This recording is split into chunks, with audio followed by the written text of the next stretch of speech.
Hello, everyone, and welcome to the Dyl Pickle Movie Network. I am Dylan Randazzo, and welcome to our final review here as part of our summer catch-up series. This has been such a success, just going back through the month and just looking at some of the earlier films from the summer and reviewing them because I haven't gotten a chance to talk about them. And I wanted to finish big. I wanted to finish with like the biggest movie of the summer, which time will tell whether this is going to be like the number one grossing film or if it's going to be Deadpool and Wolverine. But this is, regardless of which placement it is, one or two, it is one of the biggest smash successes, especially given Pixar's recent track record, and that is Inside Out 2. I mean, this is a big one. Everyone's pretty much seen it. If you haven't seen it, you probably know mostly what it is and what it's about and who's in it and all the visuals just from the trailers and just because of the marketing being as successful as it is. And it's really hard to talk about a movie that has so many eyes and so much smash success because if you don't love it, and everyone else loves it, you get a little bit of that side eye. You get a little bit of the shade thrown at you. And I'm preparing for a bit of shade here because I didn't love Inside Out 2. And it's really a shame to me because I really genuinely love Pixar. Pixar is something I grew up with. I mean, I have DVDs, Blu-rays, VHSs, and literally every inch of my house. Like, I love Pixar, and I've loved a lot of the sequels as well. I think Finding Dory is underrated. I think Incredibles 2 is now underrated. I think Monsters University is a top-tier Pixar film. And then, of course, the Toy Story, which, you know, they speak for themselves given their success, but I genuinely think they do a good job with their sequels and with their franchise building. Even something like Cars, which I don't love, I can at least admire for the eyes it gets. I mean, it obviously started a cultural phenomenon. That's what I can kind of respect first and foremost about Inside Out 2, is that it has brought people back to the theaters. I know a lot of people were saying theaters are dead, Disney's dead, Pixar's dead, because they admittedly haven't been hitting their stride as much as they used to in their heyday. But I think Inside Out 2 is a reminder that as long as you market a film well and you put out a film that people want to see, people will pay for it. But there's also the downside of that being this whole corporate IP driven world we live in, where can an original film succeed? Does it have to be a sequel? Does it have to have characters we know, big faces, big names? And that's kind of the sad downside of this, because like if this was an original concept and not Inside Out 2, not connected to an original film before it, and Inside Out in and of itself was a very original concept, but it came out at a time where people were more willing to go to the theaters for more originality. So, you know, there is a sadness to me that like we haven't had a really truly amazing original Pixar film in quite some time. I think Turning Red got really close to being an all-timer, but just had something missing to it. I think Luca was really, really great, but still not like one of the all-time just best of the best. I think the last time I could think of that Pixar was at its true heights with originality was probably Coco in 2017, but that's already been about 7 years now. It's been quite a while since then. So it was nice to just see people excited about Pixar again, though, because a lot of people were wondering, could Pixar survive in the theatrical market at all? Because people were saying, well, we should have just put Elemental on Disney Plus or put Lightyear on Disney Plus. And I think there's something discouraging about that. So the fact that it's getting people back to the theaters, I'm happy with it. Though I do think it shouldn't necessarily become the norm that only these big IP driven studio films are the ones that get the eyes. I just hope there's a future where Pixar and just films at large can thrive off of originality as well, because I feel like with every ongoing year that becomes just such a lesser and lesser thing. I mean, even look at Barbie. Barbie was an original idea with the character, but it was still a brand everyone knew, everyone was familiar with. I just long for the day where something can just like come out of nowhere and surprise everyone, and make like a huge $1 billion, kind of like Avatar did when that first came out. And even then, like those sequels are really successful, but they are sequels. They are IPs riding off of something that was once so big and so strong. So that's just kind of my thoughts on the financials of Inside Out 2. I'm really glad it is making a lot of money. People really seem to be enjoying it, which then brings me to my thoughts on the film as a whole. The film, as you probably know, it centers around Riley. She's a little bit older than she was in the last film. She's grown up a bit. She's kind of experiencing puberty for the first time. And with that comes these new emotions. You get envy, you get embarrassment, you get ennui, which is the boredom. You get a little nostalgia in there. But the big one you get is anxiety. You have this introduction of this character who is positive, but also very nervous and doesn't really know where their head is at, which creates an interesting dynamic within the headquarters of Riley's head. And one of the other big hot takes, aside from me not loving this film, that I think a lot of people kind of look at me strangely for, is that the original Inside Out is not even one of my all-time favorite Pixars. I think it's kind of like the mid to top tier Pixar, but not quite in that like S tier supreme level Pixar. And I think it's because this idea is so fascinating and so creative, but because it's about these many little emotions that control this girl's every move, it almost feels like this movie that is preaching emotionality and honesty and vulnerability.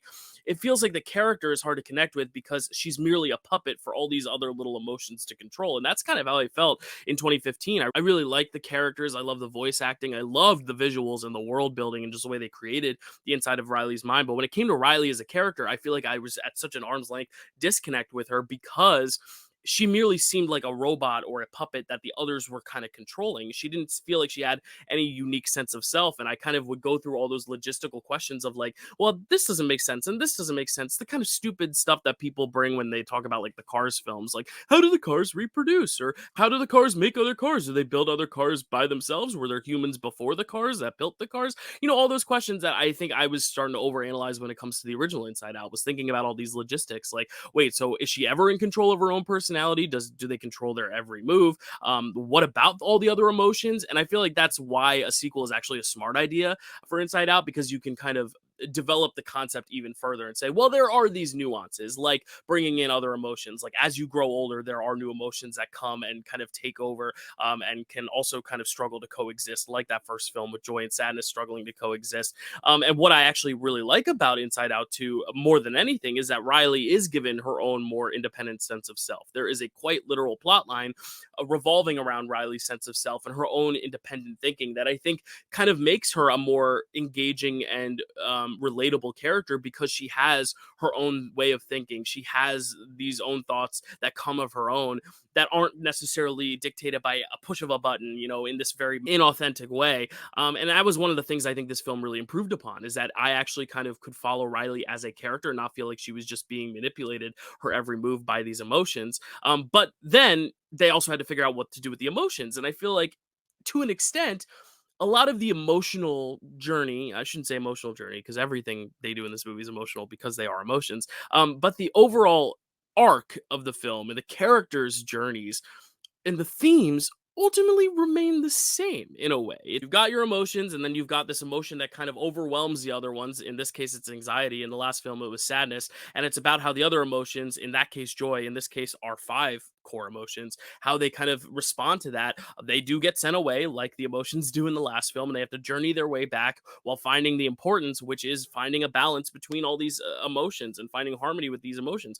I think it's exactly the same thematic through line as the first film. And there's something interesting to be said about that. The fact that as we grow older, some things remain the same, and the fact that we still have to allow our emotions to coexist. We can't let a single emotion dictate. And I like that sentiment. But if you're making a film franchise and you're going to make probably 3, 4, 5 sequels to this thing, I do worry that they're going to find a lot of speed bumps and roadblocks when it comes to really truly redefining the franchise with each ongoing installment. Like, I think Toy Story did a very successful job in still kind of staying true to the same themes throughout, but finding ways for each film to feel distinctly different. The first film was about this rivalry between toys. The second one kind of being neglect from the humans themselves, with Woody and losing his arm, and then also bringing Jesse into the mix. The third one was when it's time to fully move on, when the kid is fully grown, which was a very interesting concept. And the fourth one is, now what do you do for yourself when your story with your human is complete? I think each film has similar themes, but each one still feels distinctly different. Whereas this one, the difference is that Riley's older. She's going through different experiences. Sure, she's going through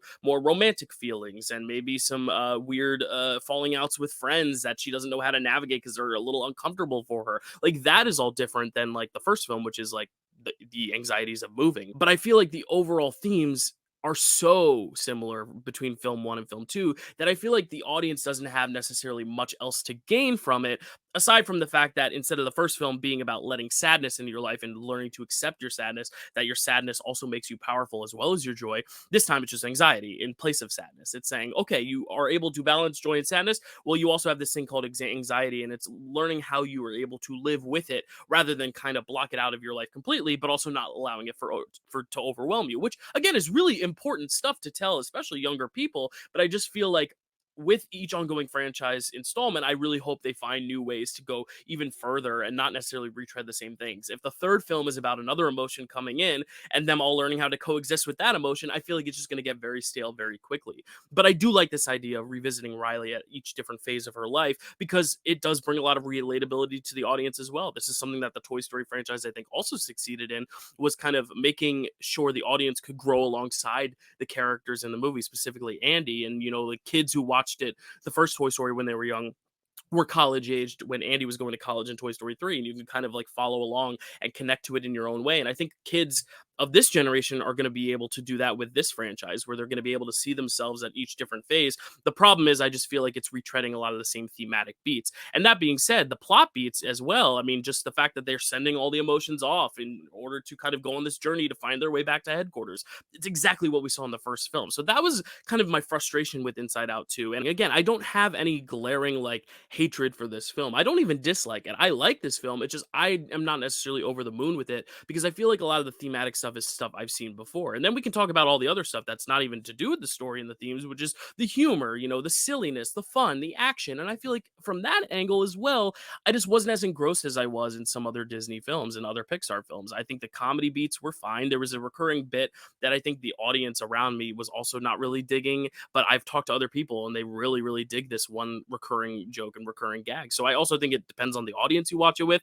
My audience was kind of groaning at a lot of the humor that I saw it with. So I kind of also want to go into this with a more of a fresh lens. Now, knowing what it is and knowing what to expect, maybe I can embrace some of the comedy and action elements better. But all in all, yeah, I was a little disappointed, but I do think there is potential for this franchise. And I do at least love the fact that they're trying to stretch their creativity in the world building. And I think that's been the strongest element of Inside Out. This whole franchise is the world building and what they're able to create and the different kind of play on words. Like the sarcasm is one of the greatest little like clever little bits I've seen. But again, it's more of a clever bit than it is like a laugh out loud, wow, I'm losing my mind. And that's how I feel about like the emotional, sentimental beats too, whereas they're clearly going for something very profound and very bold and very moving at the end. But I think of so many other Pixar movies where I'm just like sobbing and I'm a puddle. And I just didn't really get there with this film, probably because I knew what to expect from the first film, because I knew where this was going to end up. I knew this was going to end up with the emotions trying to reconcile. And while they do depict an anxiety attack in a very really thought-provoking and very interesting and imaginative way, it is also an anxiety attack. So there's that level of stress that comes with it too, to where at the end it's less of like an emotional, like I need to just cry it all out, and more so a sigh of relief of like, okay, that was a lot, and now we can kind of like enjoy this ending and kind of breathe with it. Whereas a lot of the other films, I feel like the journeys have built to something so emotional that I've just had no choice but to cry. And I just didn't feel that for this film. And I know there's so many people out there who love it. Obviously, people are going back to the theaters. They're bringing their kids. They're bringing their families. It's making so much money, and they're going to make more of these things. But as someone who already liked but didn't love the original and kind of wanted to see how much more newness they could bring to it, I felt like it just retreaded too many of the similar beats. The humor wasn't quite for me at times. I think the action kind of followed your conventional Pixar second acts, where it's like, here's a really cool, inciting incident, here's a really powerful conclusion. How are we going to string it together? Well, they'll go through like a journey and go on these little like side quests and like see these different worlds and different things. Even Coco did that to an extent. It was kind of like the whole second act was them just kind of exploring the land of the dead. And there's something wrong with that. Again, Pixar does really good with their world building. It's just, I feel like because Pixar has hit such highs, I almost feel like they have an unfair expectation of them. But a lot of people have been feeling that Inside Out 2 has hit those highs. So I hope you enjoy it more than I did, but I do still think there is merit to be found. Again, the Riley sense of self is a really smart narrative choice that I think really helps you connect more to that character that you didn't necessarily have in the first one. I think the new emotions that are introduced are really great. I think anxiety is well performed by Maya Hawke. I actually think envy is the standout. Io Debris is one of my favorite actresses working right now, but she just brings such a cuteness and adorableness to envy, but also this kind of like hypermanic nature that you would also expect from a character like that. And I also love Ennui. I love how you have Adele Exarchopoulos in that role, which is probably the last person I would ever think would be in a Disney Pixar movie. If you know her resume, you know why. But she's great as well. She's really great as the character of Ennui. I think Embarrassment is really sweet. Like, I like a lot of these new emotions. I like a lot of these characters. Like I've said, I've loved their world building. I've loved the characters this universe has created, but there's just so many like little things that I think about with the mythology of it that I feel like when you are going so big with the imaginative world building, there's like little things you're gonna like nitpick and then have to try to let your brain and allow it to separate from. And sometimes I'm able to just kind of let it all go away. I think Monsters Inc. is a really great example of something that is very high concept and has a lot of big ideas, but is very well conveyed to where I never really have an issue trying to nitpick little things. Whereas I think Inside Out, because it is so expansive, I think that runs a lot of risk of like trying to find those little holes. But again, I really don't think it matters because it is still sweet, it is still charming. I am looking forward to revisiting this because I do think I will like it more now, knowing what it is and kind of being able to kind of just take it as a companion piece to the original and kind of just retreading the same beats but in an interesting light. I think I left the theater being like, they just kind of did the same thing again. But I feel like if I can acknowledge that and go into it knowing that and kind of just taking it for, well, let's explore the same themes but at a different phase in this girl's life, I think I might enjoy it more. So let me know what you thought of Inside Out 2. I know a lot of people love it, as I've said, so I hope I wasn't too harsh on it. But I do still really love whatever Pixar brings to the table. I do hope they really strive to put out some original work as much as they put out their sequels. But I do think, just given their box office success, I think it's safe to say we'll get a lot more of these sequels. And you know what? I'm looking forward to them. They are at the very least very creative and very well performed. I think some of the voice acting here is solid across the board. Obviously, all the characterizations. There's a reason we love these characters. There's a reason they sell so many toys. There's a reason they make sequels and that people want to go see them. So please check this one out if you haven't, and let me know what you thought of it in the comments below. As I said, this is the last of our summer catch-up review series. I will be on Friday giving you my top 10 of the summer 2024, and there's even some films I haven't talked about yet that are going to be on that top 10. So stay tuned for that, and let me know what your top 10 is in the comments below as well, because hey, it's always good to know what other people are thinking before I put my own thoughts out there. But thank you so much for watching, and I hope you're enjoying the end of your summers, and we'll see you next time. Bye.